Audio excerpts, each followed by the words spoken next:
Welcome back to another episode of the Hardcore Casual with your boy, Base the Kid.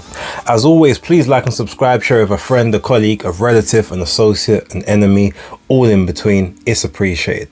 Now, usually I jump straight into the segments, but before I do that, I need to make a couple of corrections because I've always prided myself on either being as honest as possible, spitting the truth, or correcting myself when I make mistakes. So in the weekend wrap, I said that, it wasn't Demetrius Andrade who wanted to end the fight. It was his corner. They decided he had enough and they didn't want to let him go out, but he wanted to continue. I've since actually seen the footage where he actually does say, stop it. Telling the corner stop the fight after the ref said, I'm not going to let you have another round like that one, etc, etc. So I need to correct that. He quit. He said he didn't want it no more. And I've always said, I don't care if a fighter quits in a fight, but I don't necessarily like people to tell me that, oh, you should never use the quit word because, fighters, they put their life on the line. Or it doesn't matter. Semantics, at the end of the day, it's factual. If you quit a job, you've quit. Like, it doesn't matter why you've quit. It doesn't make you a bad person. Doesn't mean that you're less than someone else, but you've quit. And that's how I look at it. So he quit. Now here's my other thing. When it comes to someone like Demetrius, the fact that he quit, I judge him more harshly than maybe some other fighters who have quit in fights before, because he talks really spicy on other people. He said that Canelo lost to a basic fighter in Demetrius Bivol. He said he was who's John Ryder, blah blah blah. He came up with all of these names and basically said, he's ducking me, blah blah blah. Now, let's sort of just clarify that before we get into the first segment. Canelo, when he was IBF and WBC world champion, petitioned the WBO to fight Demetrius Andrade for an undisputed title fight. The IBF said, no, you have to deal with your mandatory and Sergey Derevyanchenko. They made Derevyanchenko an offer. Lou DiBella said the offer wasn't good enough, so ultimately he then pulled away from negotiations and they stripped him. So that's one thing. So the whole Canelo ducked him talk and narrative, no, it's not the case. And even though, yes, afterwards he decided to, rather than fight him again once he actually got that belt back from from Danny Jacobs, he went up to 175 to go and fight Kovalev. He went up to go and do something different and then came back down to 168, and we all saw what happened there. So no, he tried to make that fight. Ultimately, Demetrius Andrade didn't do anything to deserve it afterwards. Now, let's look at the resume. The resume is up before Saturday, never fought or beaten a former, present or future world champion. And now, never beaten a former, present or future world champion, even though he's a two-weight world champion. No elite levels on the resume, not even any wins that you could call world class. He has some okay wins, he has some decent wins, but nothing spectacular. The first time he steps up to someone that has actually held a world title before, he quits on his stall after 6 rounds. I don't want to hear from him about how other boxers are basic and trash when you're putting out turds like that, regardless of how well you might have done in the first couple of rounds. That goes to show me that for you have to take as much corn as possible right now, because you can't be talking bad on other people and downplaying their resumes and their wins when they're beating people twice and 3 times the level of the people that you fought. And then the one time that you step up, that's how you look. That's clown settings. You are officially a clown. And I even feel like a clown and an idiot for thinking that you could win. And that's why when people want to tell me about the eye test, I say, fuck the eye test. I need to see what your resume looks like. Who are you looking good against? Because anyone can look good against a Can or a tailor-made opponent. It's about when you're in there with the upper levels, whether it's the fringe world class, the world class, or the elites, how do you look with them? That's how I determine people that I think are top class and top notch. So when people want to tell me about the eye test and all that, they've already lost the argument to me, or I don't have any desire to engage with them. And that's how I keep it. So I'm sorry, Demetrius, you get put in the bum category right about now, because for whatever skills you had, they never amounted to anything. You ducked several different fights. You ducked Yanni Beck, you ducked Zach Parker. How do you duck Zach Parker, but you're supposed to be a world level elite competitor? Ducked Jamel Charlo in, what was it, 2014? The only person who ducked you was Jamal Charlo. I'll give you that one. Canelo didn't duck you. And Gennady Golovkin, he chose to go to Japan and fight Ryota Murata for about 4 or 5 times the money he would have got to fight you. I would have done the exact same thing, because he was still a champion and Murata's resume was probably comparable to yours at the time. So no, that wasn't a duck either. So when we look at it right now, you go in the trash. I was kind of done with you after you ducked the Zach Parker fight, but now I've got no time for you regardless of who you fight next or what you do next. And unfortunately for David, that's probably going to be one of the fights that doesn't age that well, because I can see this being a downward spiral if Demetrius Andrade does actually fight moving forward.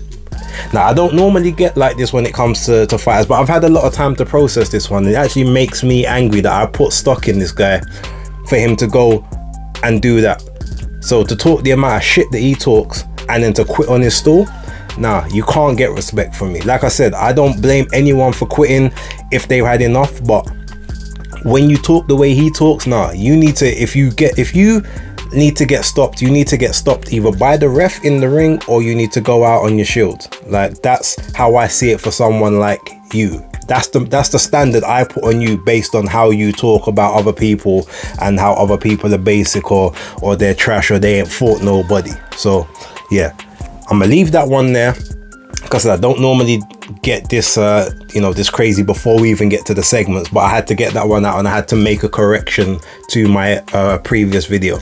So with that being said, I'm cool, I'm calm, I'm back to being good old base. Let's see if I keep the vim up in some of the other sections, but without further ado, let's get into some of the news.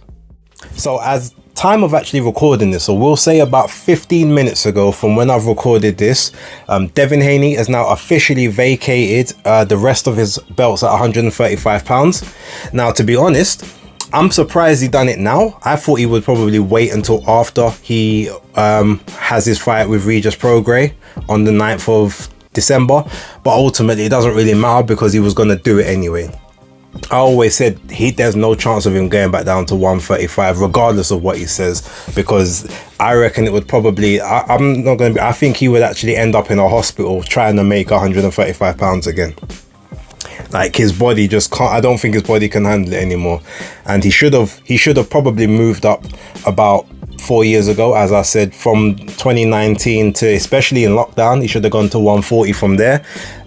His body's been depleted, he's been depleting it, but obviously stuck around to try and get those big fights for Undisputed. He did that. He defended the title regardless of whether you think he won or not. I personally did, I scored it to him, but if you didn't, it doesn't really matter. So he's done that. He's defended the belts twice. Time to move up, see what he does there. Then he says he's looking to possibly move straight up again after this fight to 147 and be a freeweight world champion. Now with that, the funny thing is, I always said that he's gonna end up at 147 pretty quickly, and I reckon he'll end his career at 154. But I could see him campaigning at 147 for especially maybe a few years. I didn't think it would happen probably to about 2025, but or maybe the first part of 2026. But I knew he would end up there because he's still a growing guy. He's still a big guy. He can definitely be in that division. And when you consider the fact that the majority of the killers are leaving that division now, getting to 154, and even Jaron Ennis isn't going to be around there for much longer, I could definitely see a Devin Haney versus Conor Benn at 147 for a vacant title. I could see that happening at some point, maybe next year. So look out for that one. But yeah, official news on that, he's vacated all the belts. Don't blame him. He's not going back down to 135, and this is definitely the best move for him. As I've said, with regards to him, it's health over wealth all the time, and that's how you maneuver. And yeah, I have no issues or complaints about that move. So quick one on that. Let's move on to something else really quickly. So it was officially announced earlier on via TalkSport. Robert Smith was on there. So we're talking Wednesday, as you'll see this on Thursday. But Robert Smith was on TalkSport with Simon Jordan and Jim White, and he's basically said that an appeal was put, an application was put in by Conor Benn to have permission to box in the UK on the 3rd of February, and they have rejected the application. Now they say that there's an appeals process which will be taking place in January. Now the thing is, there was a lot of talking back and forth between sort of Simon and Robert, so I couldn't quite understand where they was coming from. But the narrative that seemed to have been painted was the fact that the board wanted a quicker appeals process than what has taken place, but it was Conor Benn and Matchroom's team that was pushing the appeal back. Now, I don't know how true that is, because numerous times Eddie Hearn and Conor have been on the other side saying, we've been trying to give the evidence to the board, we've been trying to get the hearing underway, we've been trying to move on with this, but it's taking forever. That to me sounds more like it has to be the board side that is delaying, maybe trying to find more evidence for their case, or trying to, you know, present more facts, or to, you know, to find more things to strengthen their case about them. They should be allowed to uphold the ban and, you know, have an adjudicated system of however long the process is going to be. Now, the thing with this ultimately is UKAD are the ones who can initiate a ban. Now, Conor doesn't have a British Board of Control license, but if he gets one, UKAD are the ones who will administer whatever ban or procedure to him. It's not actually the BBBoC. So even if he had the British Boxing Board of Control license, there's not really anything they can do. Like, UKAD are the ones who can ban him. Now, if they don't sanction the fight, they have to give a valid reason, or they have to give a sort of a valid cause for why they're not going to sanction it. So right now their sanction is there's an appeals process that's about to take place, right? Well, tell me then, I want you to tell me, because I actually don't know, in what profession do you have where someone is a tradesman or is in an employment and they are in an appeal, something happens at their workplace, they appeal it, but while they've appealed it, they are not allowed to work there or elsewhere? To me, I've never seen that. Like, if you're trying to do restriction of trade, I don't know how well that works for you. And even then, Simon Jordan asked Robert Smith, okay, so say this appeal happens and you lose the appeal, will you then have no other recourse but to allow him to fight? And Robert said, oh, well, we don't want to deal in hypotheticals. No, he asked you, that's a valid question, that's not a hypothetical. Do you have jurisdiction to not allow him to box in this country should you lose the appeal? But you wanted to skirt all around it. That tells me, to me, there's more at play than what we've seen. And I don't know what it is. I don't know why that's the route that they're going down. It doesn't make much sense to me. All I know is the National Anti-Doping Panel, which is an independent adjudicator. They're an independent body. They're independent of the UKAD, they're independent of the BBBoC, and they're independent of the fighters in Conor Benn. They have no horse in the race whatsoever. They're not funded by any of those entities. They cleared him to box and lifted his suspension. They were brought in by UKAD. So UKAD have brought them in, they've adjudicated on it, they've cleared the suspension, they've lifted it and said you are now free to fight again based on our ruling. And then you've got them who just want to appeal it. But for what purpose? What are they appealing? Now, you keep getting people saying, oh, it was cleared based on jurisdiction. They don't have the jurisdictional presence to listen and view the case and, you know, basically preside over it. But then you've got the other side saying it was never based on jurisdiction. So my question, here's my other question.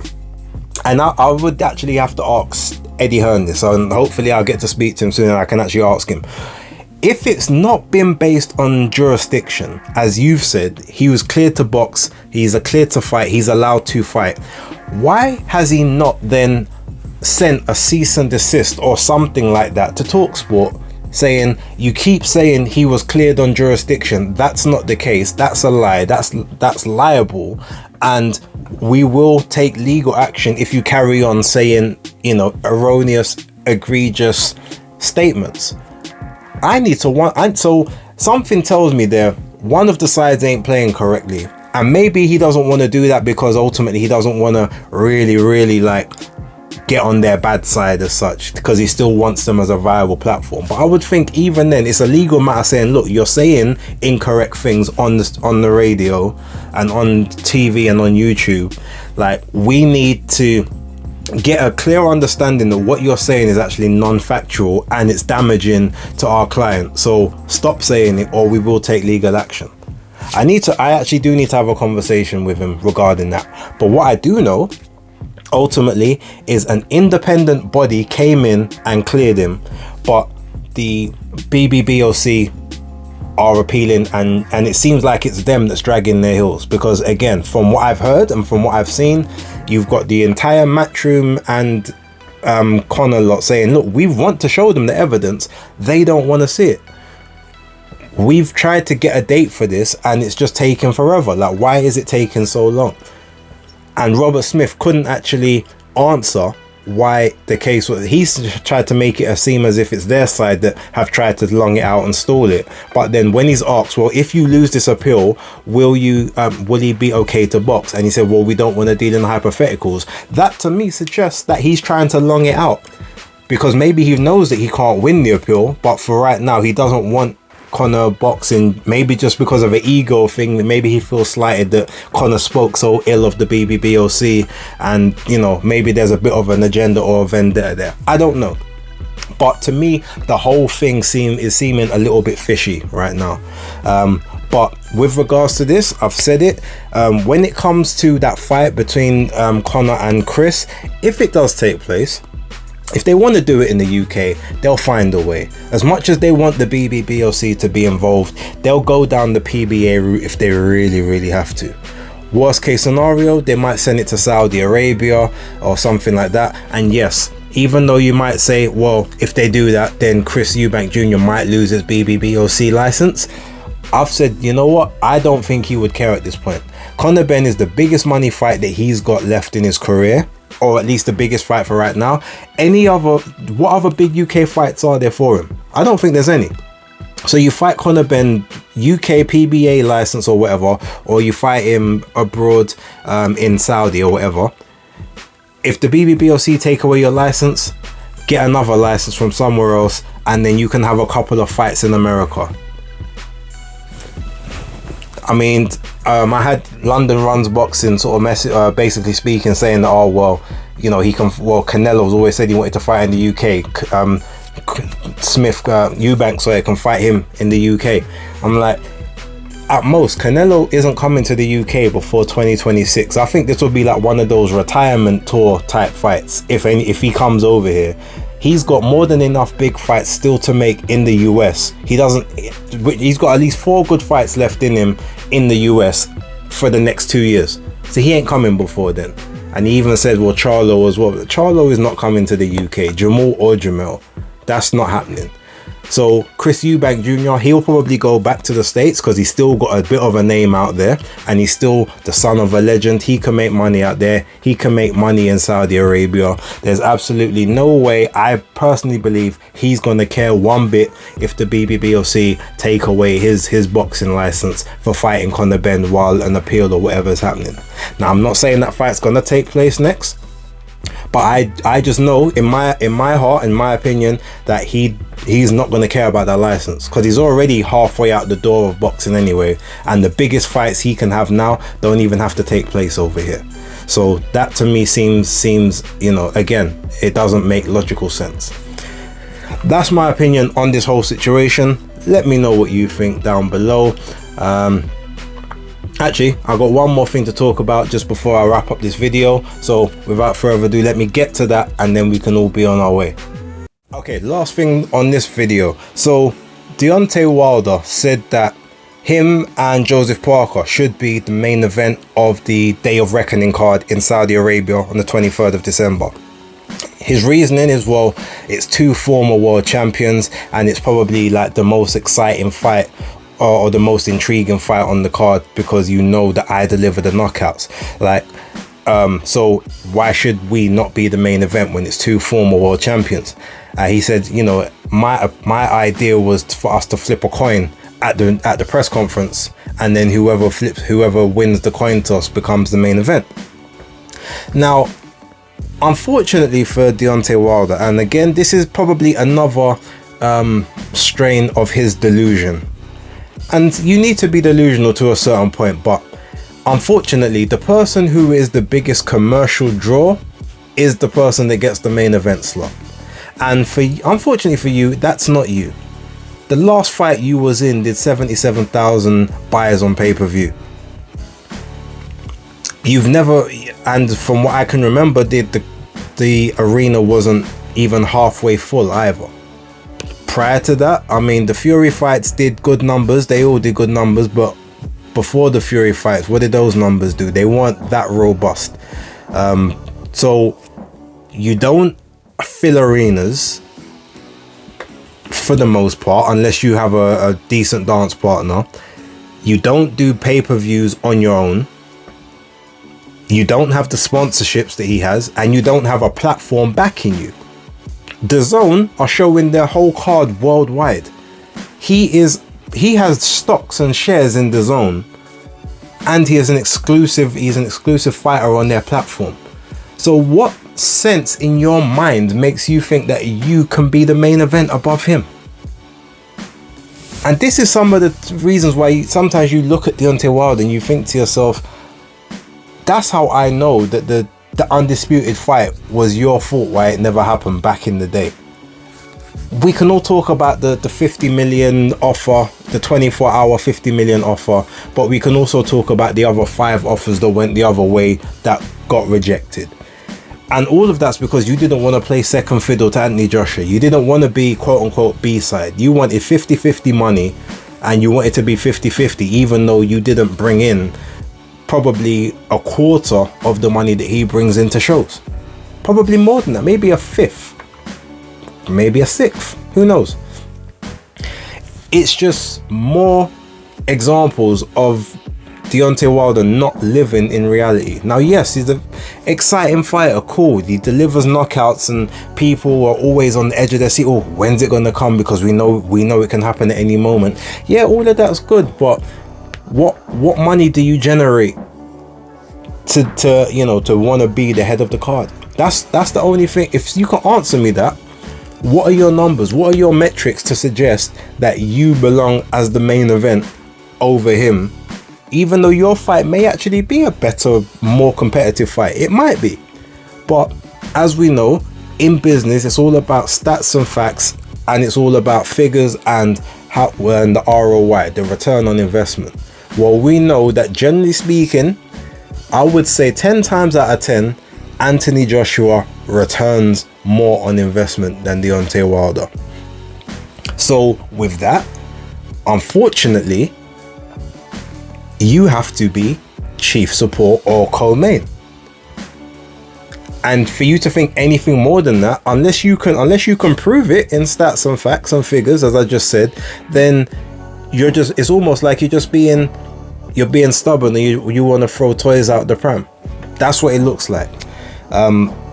Anyone, please, if you disagree, go down in the comments and let me know why you disagree. But to me, it makes no sense that you believe that you should be the main event of this fight when commercially you don't do main event numbers by yourself, especially. Maybe with a dance partner, but not by yourself. Anyway, I'm gonna leave it there. As I said, leave a comments down below, like and subscribe if you want to. I'm not gonna force anyone to, but I appreciate if you've made it this far in the video. Have a great day. For right now, it's the Hardcore Casual out.